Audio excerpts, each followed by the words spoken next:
Hey, Grownups, do you ever feel like your tailblazer needs just a little more support with learning, but between work, dinner, and bedtime, there's never enough time? Or maybe they're ahead of their class and eager for a challenge.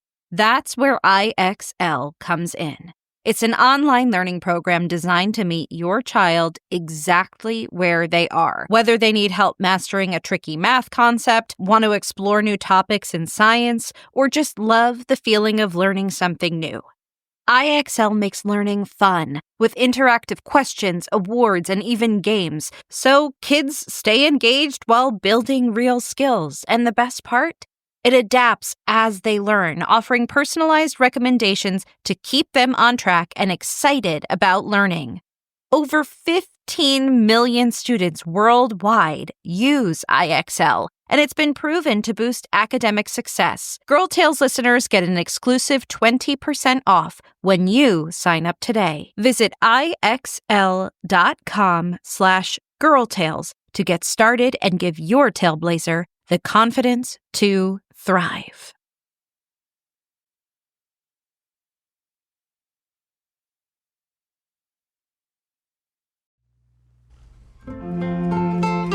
Hey, Tailblazers. I'm Rebecca Cunningham. My name is Julia, and this is Girl Tales. A kids podcast packed with girl power and stories where every child's voice matters. Now, on to our episode. This is Winnie the Bear's Rainy Adventure. Enjoy!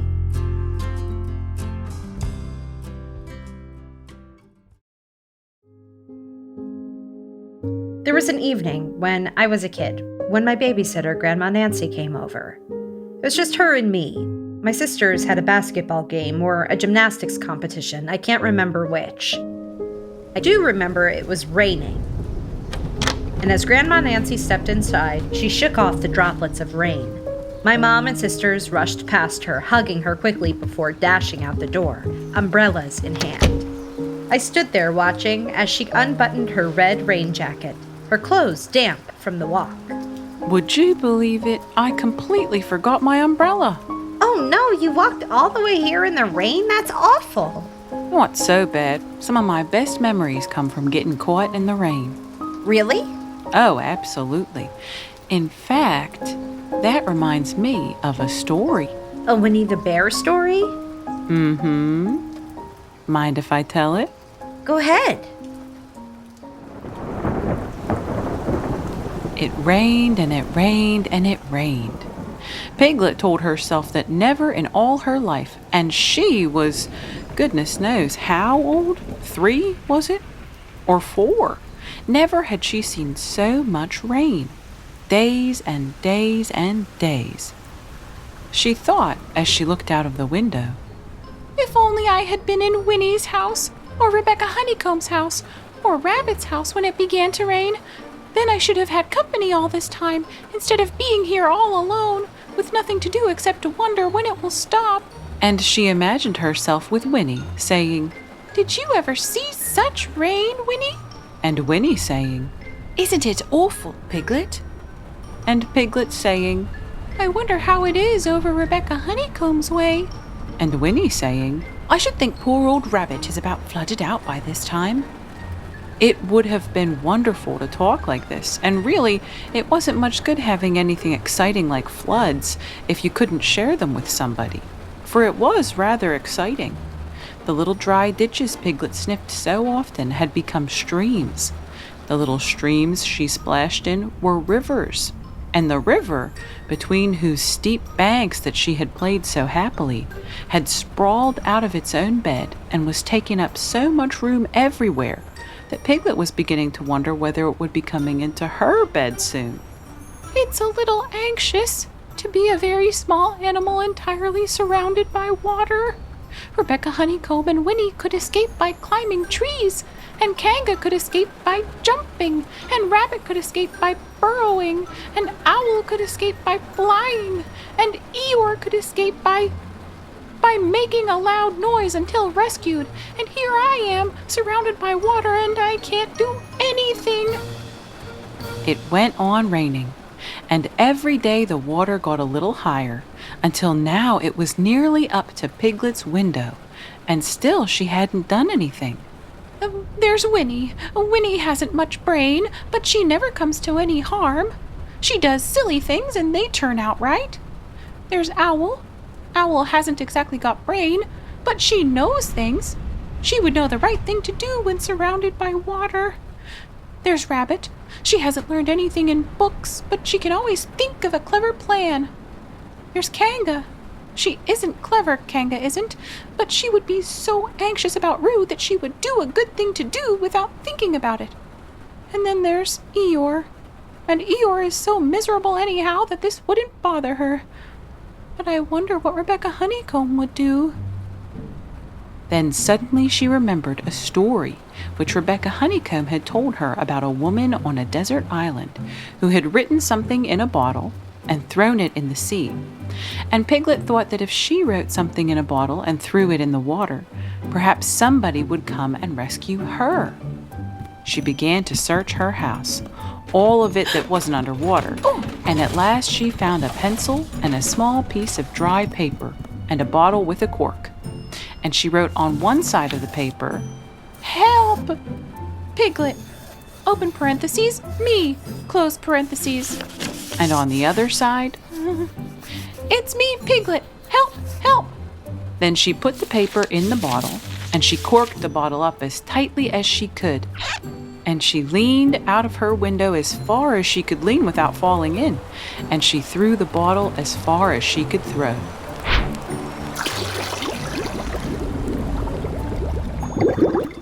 And in a little while it bobbed up again on the water, and she watched it floating slowly away in the distance until her eyes ached with looking.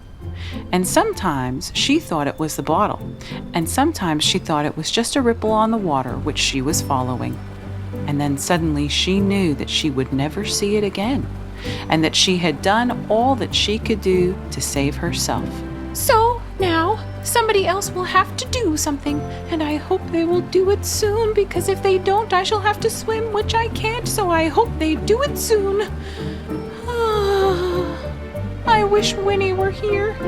It's so much more friendly with two. When the rain began, Winnie was asleep. It rained and it rained and it rained, and she slept and she slept and she slept. She had had a tiring day. You remember how she discovered the North Pole? Well, she was so proud of this that she asked Rebecca Honeycomb if there were any other poles that Bear of Little Brain might discover. There is a South Pole, and I expect there's an East Pole and a West Pole, though people don't like talking about them, said Rebecca Honeycomb. Winnie was very excited when she heard this, and suggested that they should have an expedition to discover the East Pole. But Rebecca Honeycomb had thought of something else to do with Kanga, so Winnie went out to discover the East Pole by herself. Whether she discovered it or not, I forget, but she was so tired when she got home that in the very middle of her dinner, after she had been eating for little more than half an hour, she fell asleep in her chair and slept and slept and slept. Then suddenly she was dreaming. She was at the East Pole, and it was a very cold pole with the coldest sort of snow and ice all over it. She had found a beehive to sleep in, but there wasn't room for her legs, so she had left them outside. And wild woozles that inhabit the East Pole came and nibbled all the fur off her legs to make nests for their young. And the more they nibbled, the colder her legs got, until suddenly she woke up with an "Ow!" And there she was, sitting in her chair with her feet in the water, and water all round her. She splashed to her door and looked out. "This is serious. I must have an escape," said Winnie. So she took her largest pot of honey and escaped with it to a big branch of her tree, well above the water. And then she climbed down again and escaped with another pot. And when the whole escape was finished, there was Winnie sitting on her branch, dangling her legs, and there beside her were 10 pots of honey. 2 days later, there was Winnie sitting on her branch, dangling her legs, and there beside her were 4 pots of honey. 3 days later, there was Winnie sitting on her branch, dangling her legs, and there beside her was 1 pot of honey. 4 days later, there was Winnie, and it was on the morning of the 4th day that Piglet's bottle came floating past her. And with one loud cry of, "Honey!" Winnie plunged into the water, seized the bottle, and struggled back to her tree again. "Bother," said Winnie as she opened it. "All that wet for nothing. What's that bit of paper doing?" She took it out and looked at it. "It's a message, that's what it is, and I can't read it.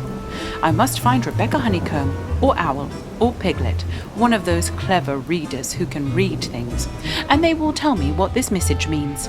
Only I can't swim. Bother."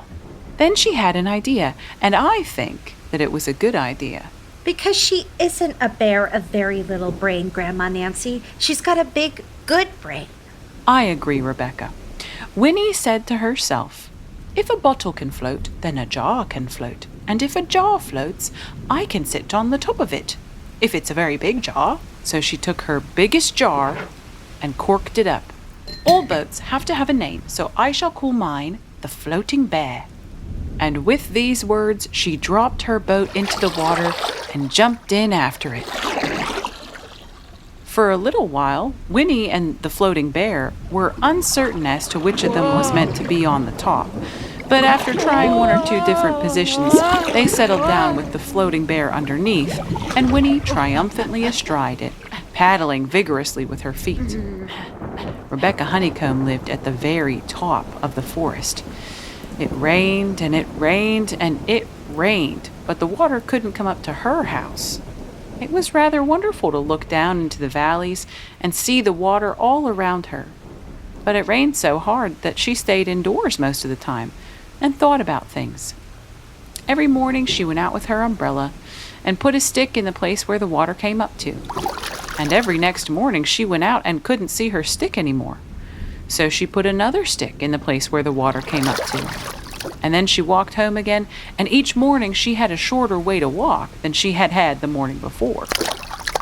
On the morning of the 5th day, she saw the water all around her and knew that for the first time in her life, she was on a real island, which was very exciting. It was on this morning that Owl came flying over the water to say, "How do you do?" to her friend Rebecca Honeycomb. Isn't this fun, Owl? I'm on an island. "The atmospheric conditions have been very unfavorable lately," said Owl. The what? "It has been raining. Yes, it has. The flood level has reached an unprecedented height. The who? There's a lot of water about. Yes, there is. However, the prospects are rapidly becoming more favorable at any moment." Have you seen Winnie? "No, at any moment." I hope she's all right. I've been wondering about her. I expect Piglet's with her. Do you think they're all right, Owl? "I expect so. You see, at any moment." Can you go and see, Owl? Because Winnie, she might do something silly, and I do love her, Owl. "Well, all right. I'll go. I shall be back soon." And she flew off. In a little while, she was back again. "Winnie isn't there." Not there? "Has been there. She's been sitting on a branch of her tree outside her house with 9 pots of honey. But she isn't there now." Oh, Winnie, where are you? "Here I am," said a voice behind her. Winnie! They rushed into each other's arms. How did you get here, Winnie? "On my boat. I had a very important message sent to me in a bottle, and because I got some water in my eyes, I couldn't read it, so I brought it to you on my boat." With these proud words, she gave Rebecca Honeycomb the message. But it's from Piglet, cried Rebecca Honeycomb when she had read it. Rebecca Honeycomb read the message aloud. "We must rescue her at once. I thought she was with you, Winnie. Owl, could you rescue her on your back?" "I don't think so. It is doubtful if the necessary dorsal muscles—" "Then would you fly to her at once and say that rescue is coming, and Winnie and I will think of a rescue, and come as quick as we can." "Well, Oh, don't talk, Owl. Go on, quick!" And, still thinking of something to say, Owl flew off.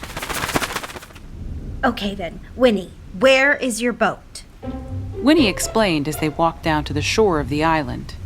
I must say that it isn't just an ordinary sort of boat. Sometimes it's a boat, and sometimes it's more of an accident. It all depends. Depends on what? On whether I'm on top of it or underneath it. Oh, well, where is it?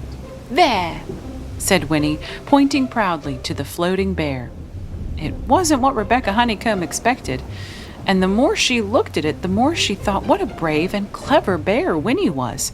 And the more Rebecca Honeycomb thought this, the more Winnie looked modestly down her nose and tried to pretend that she wasn't. But it's too small for 2 of us. 3 of us with Piglet. That makes it smaller still. Oh, Winnie Bear, what should we do? And then this bear, Winnie Bear, Winnie the Bear, FOP, friend of Piglet's, RC, Rabbit's companion, PD, Pole Discoverer, EC and TF, Eeyore's comforter and tail finder. In fact, Winnie herself said something so clever that Rebecca Honeycomb could only look at her with mouth open and eyes staring, wondering if this was the bear she had known and loved so long. We could go in your umbrella. Huh? We could go in your umbrella. Huh? What? We could go in your umbrella. Oh! And suddenly Rebecca Honeycomb saw that they could go in her umbrella. She opened her umbrella and put its point downwards in the water. It floated but wobbled. Winnie got in. She was just beginning to say that it was all right now when she found that it wasn't. It had filled a little with water. So after a short drink of water, which she didn't really want, she waded back to Rebecca Honeycomb. Then they both got in together, and it wobbled no longer. I shall call this boat the Brain of Winnie, said Rebecca Honeycomb, and the brain of Winnie set sail in a southwesterly direction, turning in graceful circles. You can imagine Piglet's joy when at last the ship came in sight of her. Years after this moment, she liked to think that she had been in very great danger during the terrible flood.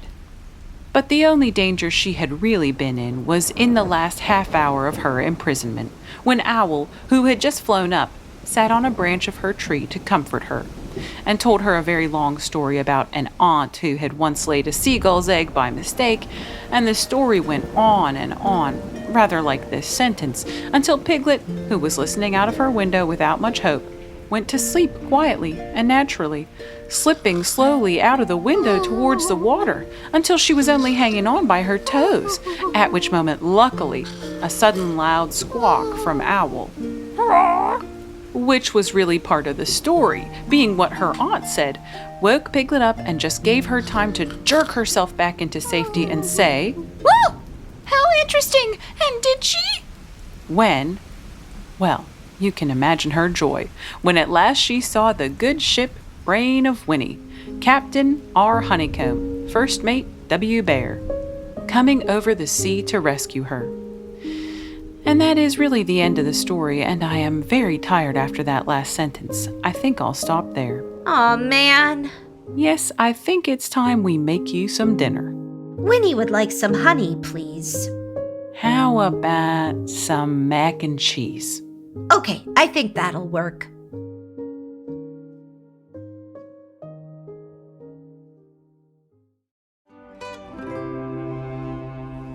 That was Winnie the Bear's Rainy Adventure, adapted from Winnie-the-Pooh by A.A. Milne. Written by Rebecca Cunningham. Performed by Rebecca Cunningham and Tessa Flannery. Produced by Megan Bagala. Executive produced by Rebecca Cunningham. Girl Tales is a Cordelia Studios production. Grownups, you can get access to ad-free episodes of Girl Tales, as well as a range of other shows for the kids in your life by subscribing to Starglow Plus on Apple Podcasts. If you'd like to hear me narrate the original stories of Alice's Adventures in Wonderland, The Wonderful Wizard of Oz, or Rebecca of Sunnybrook Farm, head to patreon.com/girltales and join Team Sunnybrook or above. Don't forget to subscribe, rate, and review wherever you get your podcasts. And hey, if you loved this story, share it with a friend. Oh, and remember, I believe in you. There's a hill and a road and a path where I know you must go. Through the sun, wind, rain, or snow. But wherever you venture, you can always come home. 'Cause I trust your heart, I trust my heart, and I trust your mind, I trust my mind, and I trust the friends, I trust the friends I know you will find o'er the hill and on the road. So off you go. And remember, I believe in you.